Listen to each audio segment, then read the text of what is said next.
Hello guys, pag-usapan lang natin ang breaking news na exclusive nga naman guys na pinag-usapan ng balita. At ayon nga naman guys sa balita, Catherine Bernardo binati si Carla Estrada noong Mother's Day. Bukod tangi lang pala guys si Daniel Padilla sa kanyang kaarawan ay hindi siya binati ni Catherine Bernardo. Wow, grabe guys, no? Buti na lang si Carla Estrada ay binati umano ni Catherine Bernardo sa Mother's Day. Kita niyo naman guys, no? Pero si Daniel Padilla ay binati umano si Catherine Bernardo sa kanyang kaarawan. Kita niyo naman guys ang issue at intriga na hindi talaga guys natatahimik nga naman. Kaya nga naman guys, malaking bagay ang mga ganitong sitwasyon. Kaya nga naman guys, patuloy na nabubuhay ang paniniwala ng mga Katniel fans kina Daniel Padilla at Catherine Bernardo. Lumantang umano ang kwento tungkol sa pagkakaabot ni Outstanding Asia star Catherine Bernardo na pagbati sa ina ng ex-jowa niyang si Daniel Padilla na si Carla Estrada noong Mother's Day. Pero ayon sa showbiz columnist na si Christy Permin nitong Lunes, Mayo 13, fake news daw ang naturang pagbati ni Catherine kay Carla. Si Catherine Bernardo po ay naging biktima na naman ng fake news dahil meron daw siyang sinabi na, sige, unaan ko na nga ang pagbati sa mga tita ko at ang sabi, niloko po kasi ako ng anak ninyo. Romel, sasabihin ba naman ni Catherine yon sa ad ni Christy? Wala sa personalidad niya yung ganon dialogue.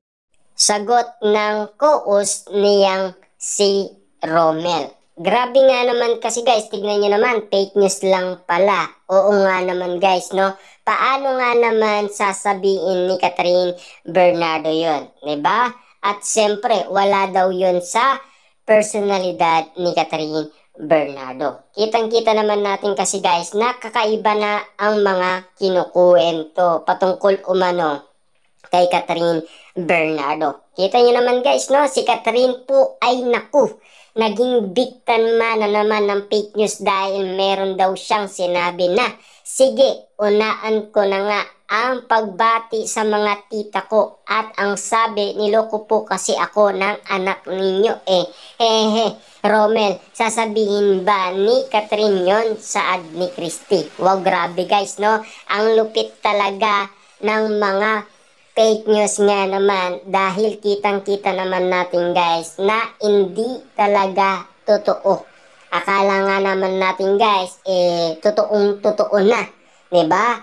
Aka-aka lang pala. At eme-eme lang pala guys ang bawat kuwentong binabato nga naman. At buti na lang guys, nandyan si Christy Permin para sabihin nga naman guys na fake news ang nasabing pagbati ni Catherine Bernardo sa nanay ni Daniel Padilla. At wala daw yon sa dialogue ni Catherine Bernardo na sabihin daw yon na niloko daw siya ng kanyang anak. Wow, grabe ha. Alam naman natin guys na nahimik si Catherine Bernardo at kahit na pangalan nga naman ng mga babae ay wala siyang binanggit. Diba?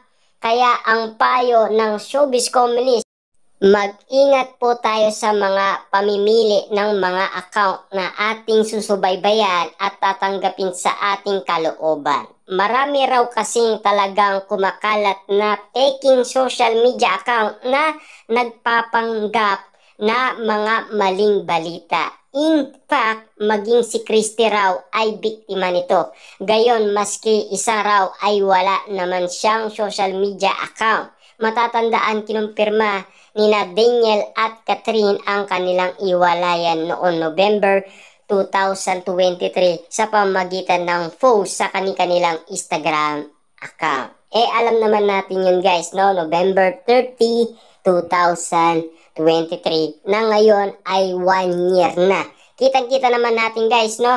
Buhay na buhay pa rin ang mga fake news.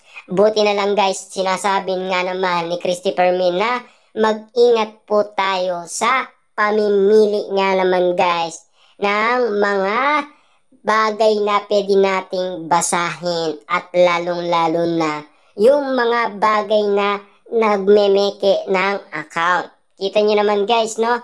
Talagang fake news daw ayon kay Christy Permin.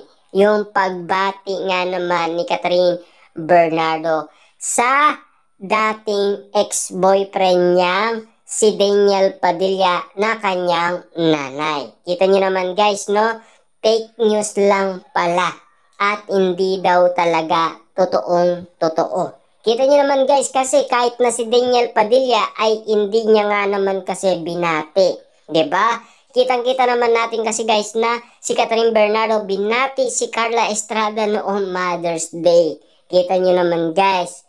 Pero fake news lang pala ayon kay Christy Permin. Siyempre guys, wala nga naman yon sa dialogue ni Catherine Bernardo para bumati nga naman kasi alam naman natin guys, nagmo-move on pa si Catherine Bernardo at lalong-lalo na guys, tinanggal niya na yung little Catherine sa buhay niya.